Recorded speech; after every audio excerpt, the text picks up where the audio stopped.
Assalamualaikum warahmatullahi wabarakatuh. Waalaikumsalam warahmatullahi wabarakatuh. Baiklah, selamat siang rekan-rekan. Siang Pak. Siang Pak. Baiklah, kita akan melanjutkan pelajaran. Sebelum melanjutkan pelajaran, alangkah baiknya kita berdoa sesuai dengan kepercayaan masing-masing. Berdoa mulai.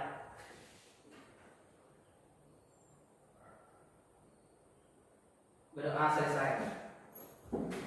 Baiklah, seperti yang Bapak bilang kemarin, kita akan belajar mengenai siklus hidrologi. Kepada rekan-rekan semua, apakah ada yang tahu apa itu siklus hidrologi? Tidak Pak. Tidak Pak. Nah, itu tandanya rekan-rekan semua itu tidak belajar di rumah ya. Bapak akan menjelaskan apa itu siklus hidrologi.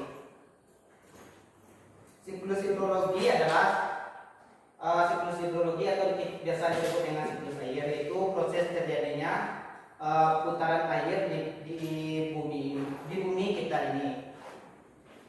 Untuk lebih jelasnya, kita akan mempelajari tentang siklus hidrologi. Bapak akan menggambarkan bagaimana siklus hidrologi itu terjadi.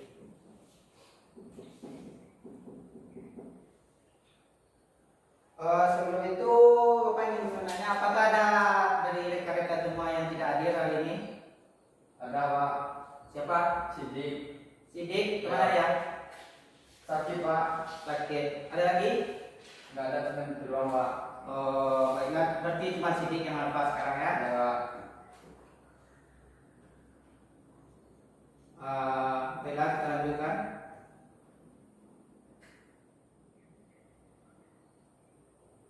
Tunggu sebentar ya.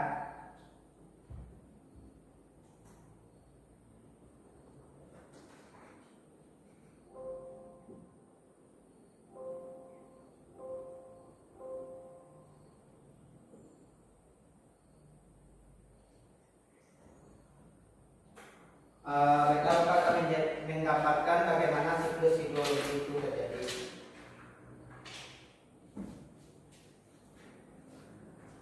Semuanya bisa lihat gambar tulis?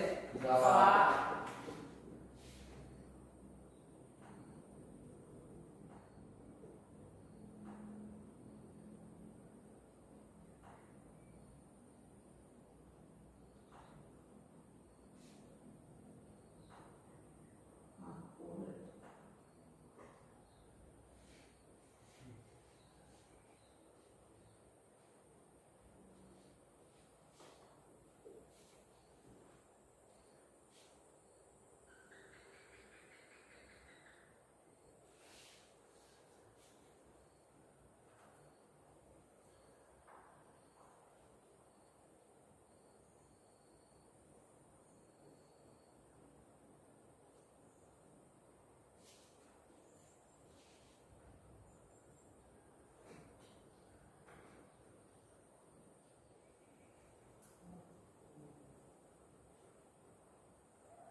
Ya, sebelum melanjutkan lagi, Bapak akan saya menjelaskan tentang siklus hidrologi.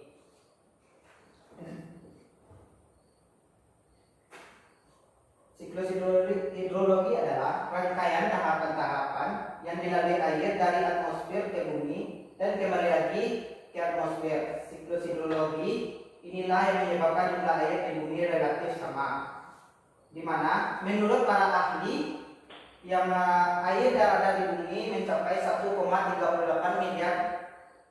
miliar kubik dan volume air dari jumlah semua tetapi senantiasa bergerak secara dinamis dalam siklus hidrologi tersebut. Jadi bisa dikatakan bahwa jumlah air di dunia ini relatif sama karena terjadi siklus hidrologi yang berulang. Untuk membentuk siklus hidrologi tersebut terdapat beberapa proses yang terjadi di dalamnya, di antara yaitu evaporasi.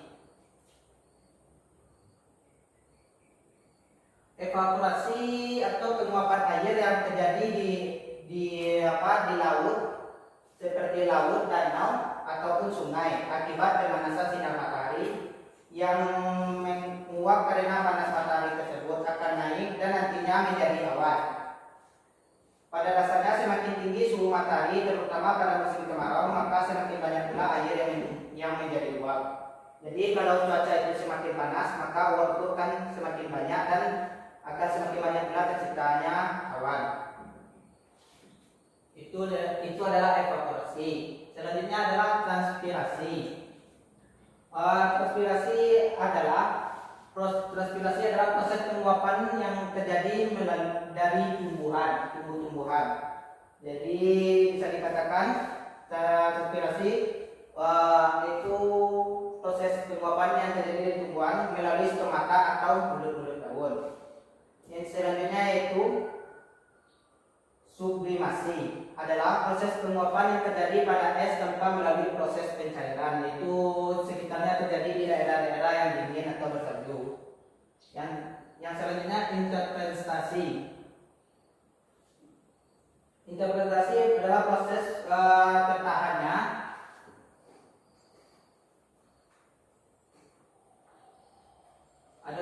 tertahannya air hujan pada tanaman untuk kemudian terevaporasi kembali ke atmosfer. Sesudah intersepsi terjadilah kondensasi.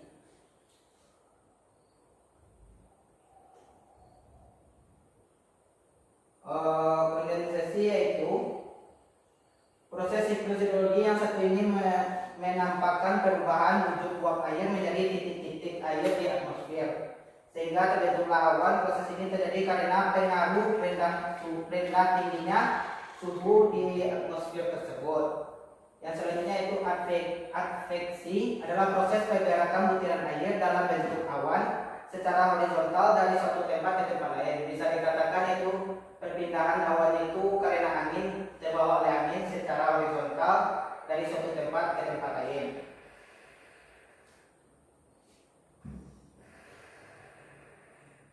Selanjutnya itu presipitasi, adalah proses turunnya air hujan. Itu disebut dengan presipitasi. Itu adalah proses turunnya air, yaitu seperti yang kita ketahui itu turunnya air hujan.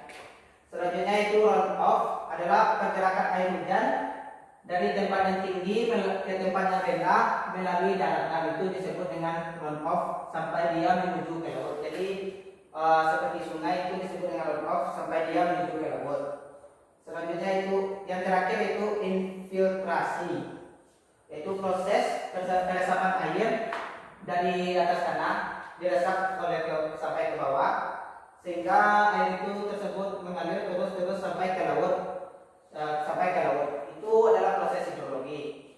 Proses hidrologi itu terus berulang secara berkelanjutan seperti yang itu. Setelah ya dari evaporasi sampai seterusnya sampai infiltrasi, dia akan kembali lagi ke evaporasi. Jadi dia itu berputar terus sehingga bisa dikatakan volume air di bumi ini relatif stabil karena proses hidrologi.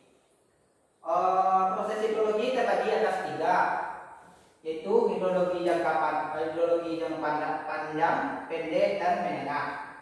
Jangka pendek yaitu proses hidrologi yang terjadi di laut, proses penguapannya di laut, dan hujannya pun terjadi di laut.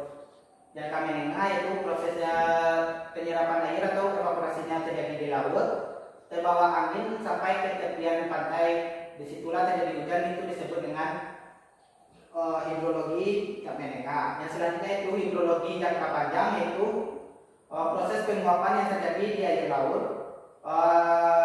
menguap, membentuk awan, terbawa oleh angin sampai ke daratan yang jauh dan turun di daratan yang jauh, itu disebut dengan hidrologi jangka panjang. Mungkin itu bisa dikatakan dengan siklus hidrologi. Apakah ada dari rekan-rekan semua yang ingin bertanya?